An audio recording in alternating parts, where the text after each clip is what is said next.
여러분 안녕하십니까? 2019년 12월 23일 월요일 신문사설 비평 시작하겠습니다.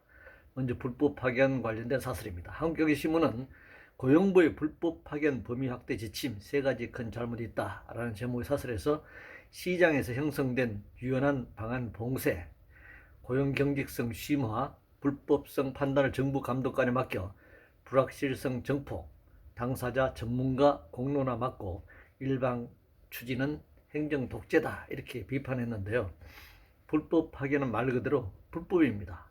상시적 고용이 필요한 일자리에 직접 고용이 아니라 간접 고용이나 비정규직 고용하는 것 자체가 문제죠.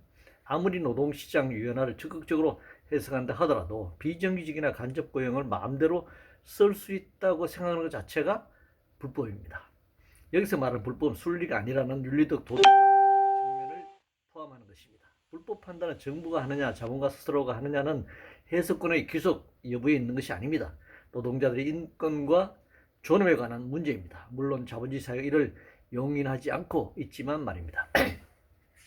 선거공작 관련해서 조선일보는 선거공작 비리, 비호, 청와대의 내부 감찰관 공석 방치 이유가 있었다. 문화일보는 송철호 무경선 때 당대표 추미애 법무장관 안 된다. 중앙일보는 3대 의혹으로 번진 울산시장 선거 진상 낱낱이 밝혀야라는 제목의 사실에서 하명수사 후보 매수 공약 뒤에 모두 청와대의 그림자가 어른거린다 이렇게 지적하고 비판했는데요. 현실 정치는 대부분이 공작 정치는 수많은 법과 제도의 허점을 뚫고 작동하고 있습니다. 법과 제도로 불법 요구를 가리기도 쉽지 않은 상황입니다. 한 손에 불법의 칼을 다른 손에 단죄의 칼을 들고 있는 게 인간 사회니 말입니다. 현실적인 정치 권력은 더더욱 그렇죠. 대부분의 정치공학, 선거공학에 의해서 움직여지는 것이 현실이고 현실 정치입니다. 한국전력 관련해서 조선일보는 한전공대 1조 6천억 원, 해상풍력 11조 원, 한전 등골 빼먹기라는 제목의 사설에서 발전 효율이 원전 90%, 풍력 30%에 불과하다. 발전 단가 풍력이 원전보다 3배 비싸다 이렇게 주장했는데요.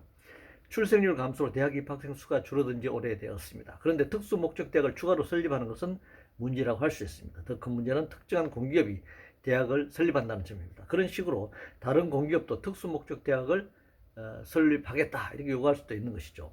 예산이 집중되고 취업에 있어 특정 대학 출신이 특정 공기업에 취업하는 특혜를 또 누릴 수도 있을 것입니다.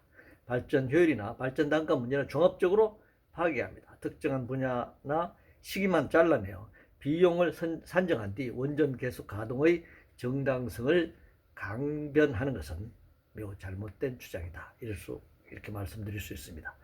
한반도 비핵화 관련해서 조선일보는 유엔 결의 어긴 중러 북핵 반대하면 북노동자 전원 귀환시켜라. 동아일보는 막무가내 북 고삐제는 중국의 힘 보여줄 때다.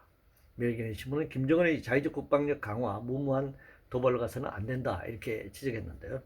문제가 복잡하고 어려울 때는 원점에서부터 다시 출발할 수밖에 없습니다. 북한이 핵을 제조하게 된 원인과 역사 그리고 북핵 폐기를 위해 북미 간 핵 협상이 진행되온 과정을 되돌아보면 알 수 있습니다.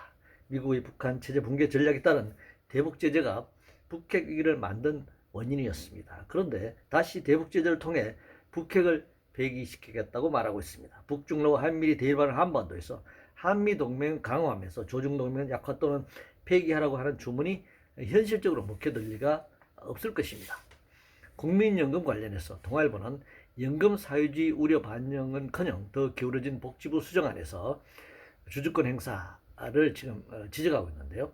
연금 사유지란 말은 국가 책임적 정부 예산은 국민들의 연금을 지급하는 것을 의미하는 개념입니다. 그런데 연기금 투자 지분만큼 주주권 행사하는 것을 연금 사유지라고 주장하는 것은 말이 안 되는 것입니다. 그것은 사유주의가 아니고 지극히 주주 자본주의를 말하는 것입니다.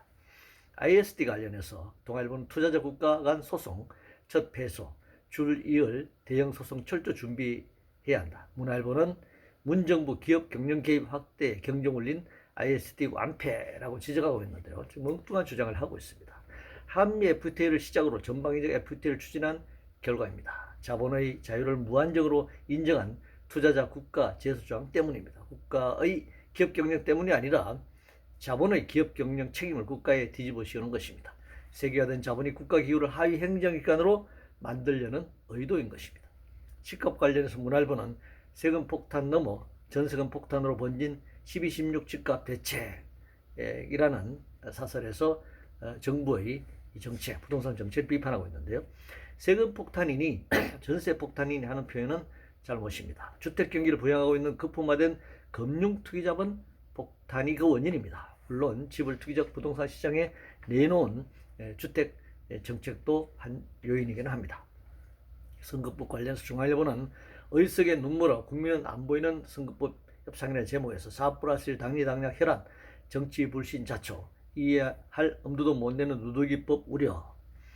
매일경제신문은 국회 선거법 밥그릇 싸움만 하다 민생 법안은 끝내 외면하나 이렇게 지적하고 있는데요.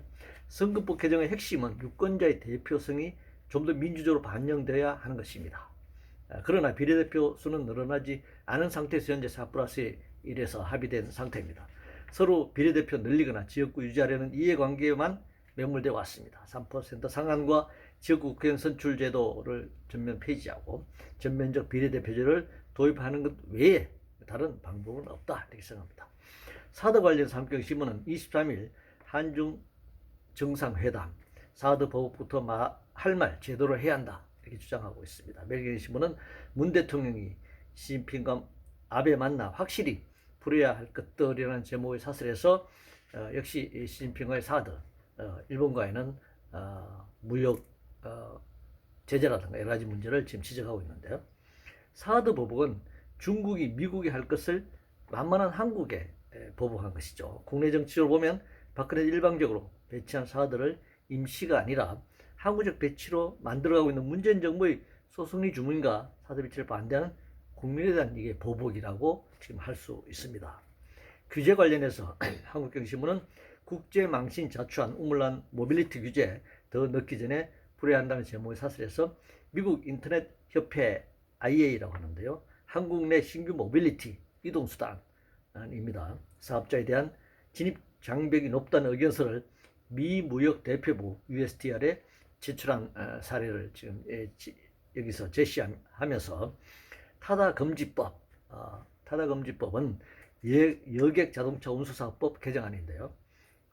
이 타다금지법에 대한 불만을 드러냈다 이렇게 지적하고 있습니다. 이거 정말 심각한 문제인데요. 해외 투기 자본이 국내 시장에서 마음대로 투기하고 먹튀할 수 있는 조건을 만들지 않은 게 국제적 망신이다 이렇게 주장하고 있습니다. 말도 안 되는 주장입니다. 이상으로 2019년 12월 23일 월요일 신문사설 비평을 모두 마치겠습니다.